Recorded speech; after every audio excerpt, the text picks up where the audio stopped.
श्री गुरुचरित्र पारायण कसे करावे, महत्त्व आणि नियम। गुरुचरित्र पारायण वाचण्याची संधी मिळाली तर भाविक आवर्जून या संधीचा लाभ घेतात। या ग्रंथाचे 52 अध्याय आहेत तर काही ग्रंथात 53 अध्याय आहेत। श्री दत्तात्रेय महाप्रभूंनी नामधारकासाठी सामान्यांना गुरुप्रणीत मार्ग मिळावा म्हणून श्री गुरुचरित्र सांगितले आहे। श्री गुरुचरित्र हा 5वा वेद मानला जातो। श्री गुरुचरित्र हा साधा ग्रंथ नसून दैवी शक्तीने भरलेला सिद्ध मंत्ररूप महाप्रसादिक आणि वरद ग्रंथ आहे, असे सांगितले जाते। श्री गुरुचरित्राचे पारायण हे अंतःकरण शुद्ध असताना केलेले चालू शकते। श्री गुरुचरित्र या ग्रंथाचे 52 अध्याय असून ओवी संख्या 7491 इतकी आहे। काही ग्रंथात 53 अध्याय आहेत। त्याची विभागणी ज्ञानकांड, कर्मकांड, भक्तिकांड यांचा समन्वय यात साधला असून या तीनही उपासनांसाठी गुरुचे मार्गदर्शनच कसे आवश्यक आहे, याचे अतिशय सुंदर आणि मर्मग्राही विवेचन ग्रंथकर्त्याने आपल्या ओघवत्या भाष्यात केले आहे। या ग्रंथात श्रीपाद श्रीवल्लभ व श्री नृसिंह सरस्वती यांच्या लीलांचे चमत्कृतीपूर्ण वर्णन रसाळपणे केले आहे। इतकेच नव्हे तर श्री गुरूंच्या चरित्राच्या निमित्ताने त्यांच्या असंख्य लीलांचे कथात्मक निरूपण अतिशय सुबोध व प्रासादिक भाष्यात केले आहे। अशी करावी पारायणाची तयारी। श्री गुरुचरित्र वाचन सुरू करण्यापूर्वी आदल्या दिवशी समक्ष 4 कुत्रे व गाय यांना नैवेद्य द्यावा। 4 कुत्रे म्हणजे 4 वेद होय व 1 गाय म्हणजे दत्तात्रेयांची कामधेनू असल्याने हा नियम पाळावा, असे सांगितले जाते। पारायणापूर्वी फुले विशेषतः देशगुलाबाची हार, तुळशी, सुगंधी उदबत्ती, धूप, कलश, विड्याची पाने, नैवेद्यासाठी पेढे किंवा अन्य काही, अष्टगंध, चंदन, अत्तर, रांगोळी, 2 आसने, 1 चौरंग, चौरंगावर पिवळे किंवा भगवे कापड, चौरंगाभोवती व गुरु दत्तात्रेयांचे आसनाभोवती रांगोळी काढावी। चौरंगास आंब्याचे तोरण बांधावे, प्रमुख दरवाजात तोरण बांधावे, चौरंगाजवळ डाव्या बाजूस समई लावावी। वाचन चालू असेपर्यंत समई लागलेली असावी व अगरबत्ती पेटती ठेवावी। पारायणास बसण्यापूर्वी गावातील दत्त मंदिरात अथवा जवळच्या श्री स्वामी समर्थ केंद्रात जाऊन विडा सुपारी व नारळ ठेवून सदर पारायणास उपस्थित राहण्यासाठी देवास प्रार्थना करावी। घरातील वडील मंडळीस नमस्कार करून पारायणासाठी आसन ग्रहण करावे। प्रथम अथर्वशीर्ष वाचावे, 1 माळ गायत्री जप, 1 माळ श्री स्वामी समर्थ जप अथवा दत्त मंत्र म्हणावा। शास्त्रशुद्ध सप्ताह करण्यासाठी खालील नियम पाळावेत। श्री गुरुचरित्र सप्ताह करताना प्रारंभ शक्यतो शनिवारी व सांगता शक्यतो शुक्रवारी करावी। कारण शुक्रवार हा श्री नृसिंह सरस्वती महाराजांचा निजानंदगमनाचा दिवस आहे।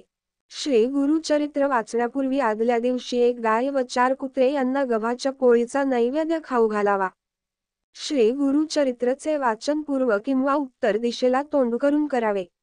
वाचण्यापूर्वी रोज श्री दत्त महाराजांच्या फोटोची व पोथीची पूजा करून 1 माळ गायत्री मंत्र, 1 माळ श्री स्वामी समर्थ या मंत्राचा जप करावा व श्री गणपती अथर्वशीर्ष वाचून पोथी वाचण्यास सुरुवात करावी।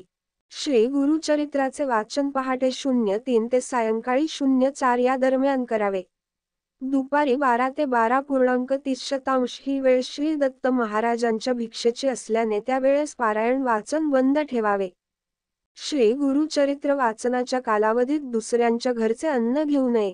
आपली आई, पत्नी व बहीण यांच्या हाताचे अन्न खाण्यास हरकत नाही।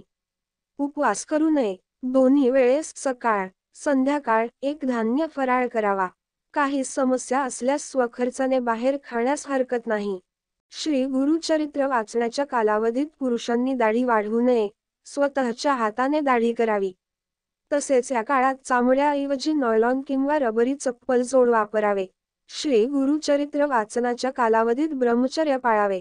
श्री गुरुचरित्र वाचनाच्या कालावधीत सुतक असणाऱ्यांच्या घरी किंवा अंत्यविधीस जाऊ नये। स्वतःच्या कुटुंबात जर सुतक आले तर अशा वेळेस श्री गुरुचरित्र पारायण दुसऱ्यांकडून पूर्ण करावे, अर्धवट सोडू नये। वेळोवेळी गोमूत्र शिंपडावे। सप्ताह कालावधीत रोज सकाळी व संध्याकाळी श्री गुरुचरित्राच्या पोथीस नैवेद्य दाखवून आरती करावी। रोज रात्री झोपण्यापूर्वी श्री विष्णू सहस्त्रनाम वाचावे। श्री गुरुचरित्र वाचण्याची पूर्वापार पद्धत। पहिला दिवस अध्याय 1 ते 9, दुसरा दिवस अध्याय 10 ते 21, तिसरा दिवस अध्याय 22 ते 29, चौथा दिवस अध्याय 30 ते 35, पाचवा दिवस अध्याय 36 ते 38, सहावा दिवस अध्याय 39 ते 43, सातवा दिवस अध्याय 44 ते 53। श्री गुरुचरित्र सप्ताह हा 7 दिवसाचे एक पारायण या पद्धतीने करावयाचा असतो. परंतु 21 दिवसात 3 पारायण, 49 दिवसात 7 पारायण करावयाच्या देखील पद्धती आहेत. 7 दिवसाच्या सप्ताहाची 8व्या दिवशी सांगता करावी. सांगतेच्या दिवशी सकाळी 10:30 वाजता श्री दत्त महाराज, श्री खदेत, श्री स्वामी समर्थ महाराज व एक श्री गुरुचरित्र ग्रंथ करिता नैवेद्य मांडावा. ग्रंथाचा नैवेद्य गायीला खाऊ घालावा किंवा स्वतः घ्यावा व मगच आपण भोजन करावे. श्री गुरुचरित्र वाचनाच्या कालावधीमध्ये सुद्धा आपल्या नित्यसेवेत खंड पडू देऊ नये. शक्यतोवर जमिनीवर झोपावे, पलंगावर झोपू नये. हे देखील जाणकारांना माहीत असावे. श्री गुरुचरित्र 3 दिवसीय वाचू नये. 1 दिवसीय पारायण फक्त दत्तधाम व राष्ट्रसेवेसाठी करावे. वैयक्तिक पारायण 7 दिवसाचे करावे.